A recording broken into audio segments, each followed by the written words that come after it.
Pozdravljeni. Danes bom govorila o incidentu, ki se je zgodil v Celju, o nasilju med mladostniki, med mladimi.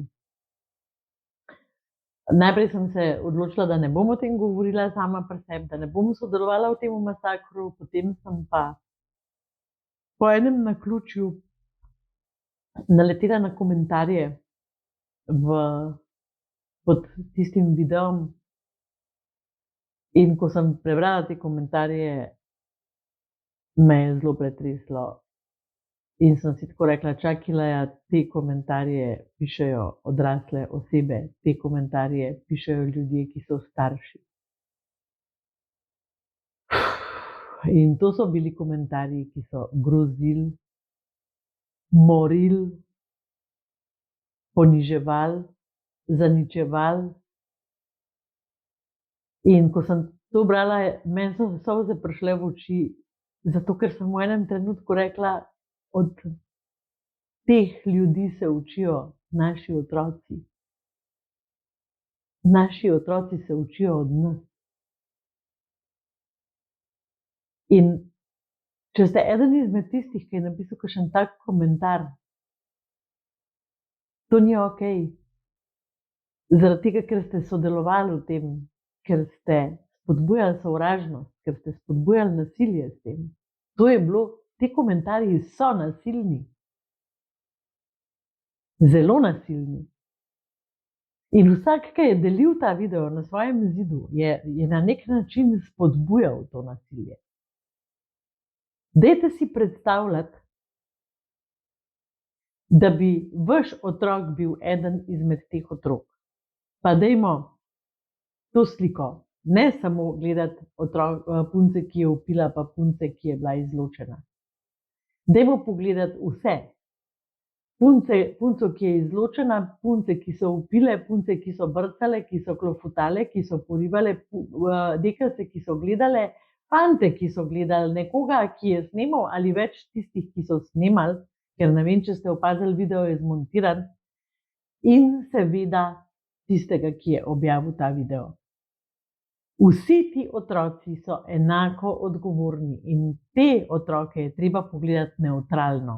Ne moramo jim reči good guy in bad guy. V tej zgodbi se je, preden se je ta zgodba zgodila, nekaj groznega dogajalo. In ja, zdaj lahko rečemo, krivi so telefoni, kriva je šola, krivi so učitelji, kriva je ne vem kaj.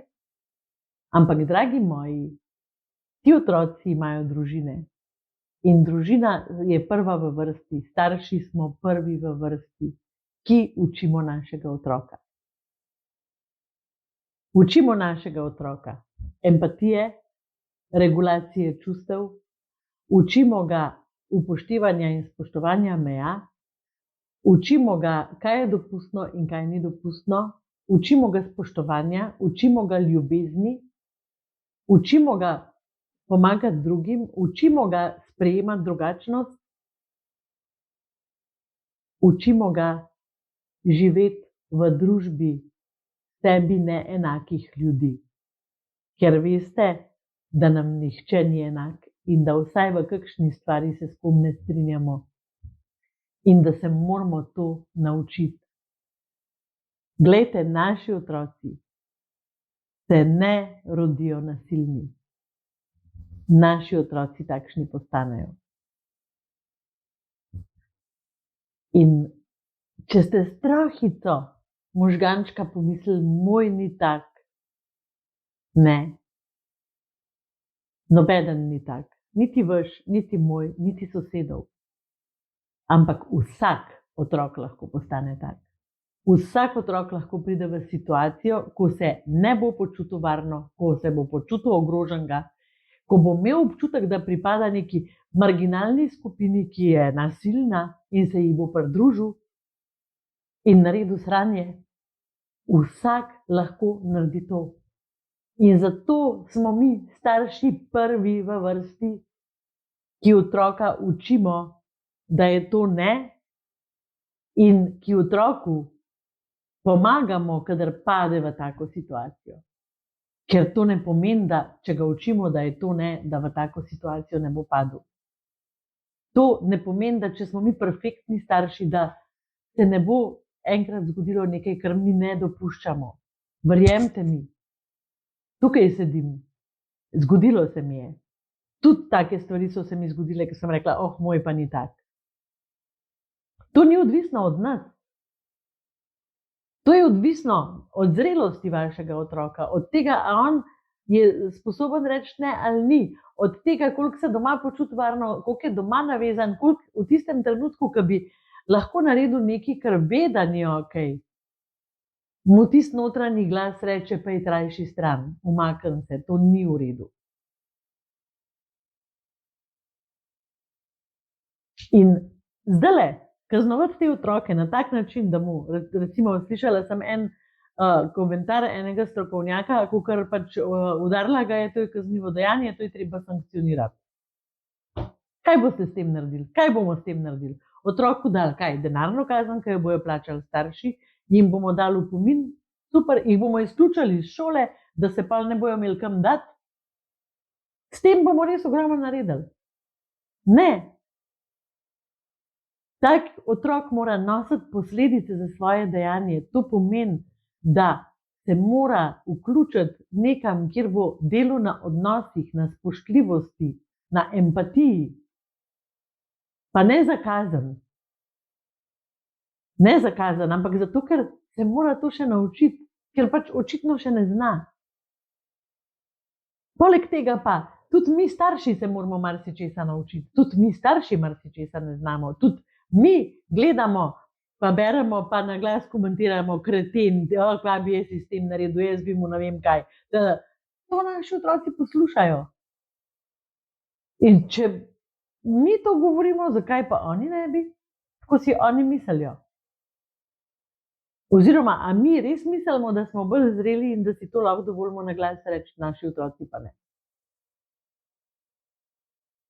In ja, naši otroci se rabijo počutiti varno, rabijo imeti občutek, da nekam pripadajo, rabijo imeti varen čustveni steber, morajo znati regulirati čustva, morajo sploh znati imenovati čustva, ker je zelo, zelo velika težava, zato ker jih tudi mi odrasli ne znamo imenovati velikokrat, ker nas to niso učili. Ti otroci so drugačni. Zato se mi zdi, da je velika odgovornost nas staršev, da se učimo teh novih stvari, da raziskujemo, da gremo v kakšne, ne vem, tečaje, šole, skupnosti, pridite k nama v skulam. Če ne boste prišli k nama v skulam, nič hudega, pejte kam drugam. Ampak dajte se izobraževati, to je pomembno. To je pomembno. Izobražujte se o tem, kaj se našim najstnikom dogaja, kaj so njihove potrebe, kakšni so naši odzivi, kaj potrebujejo ti otroci. Mi otroka učimo empatije z lastnimi dejanji. Mi otroka učimo z lastnimi besedami, ki jih rečemo.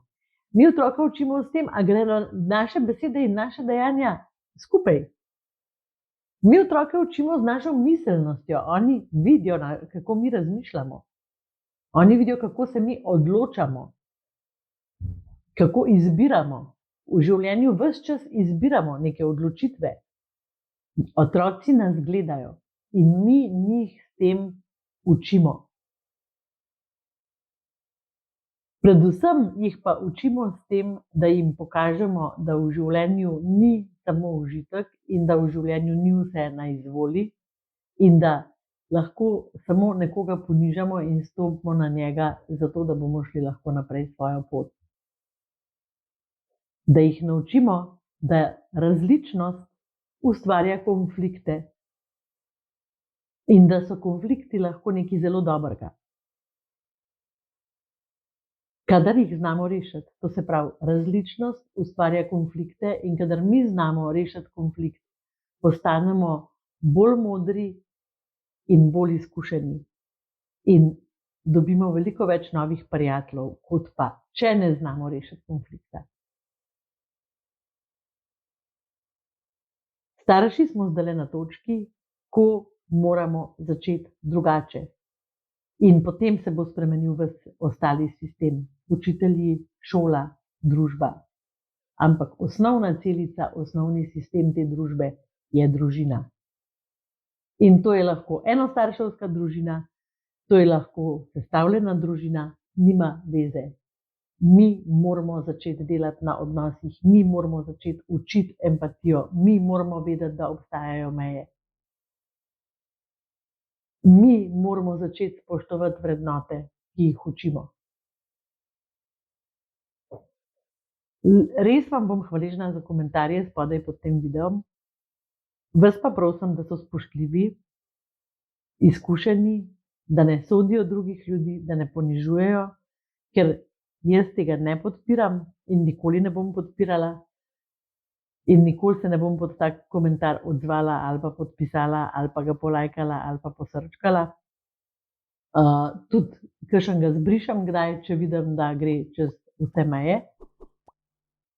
In hvala, ker mi sledite tukaj na YouTubu, hvala, ker skupaj z mano delate lepši svet. Se vidimo v naslednjem videu. Čau!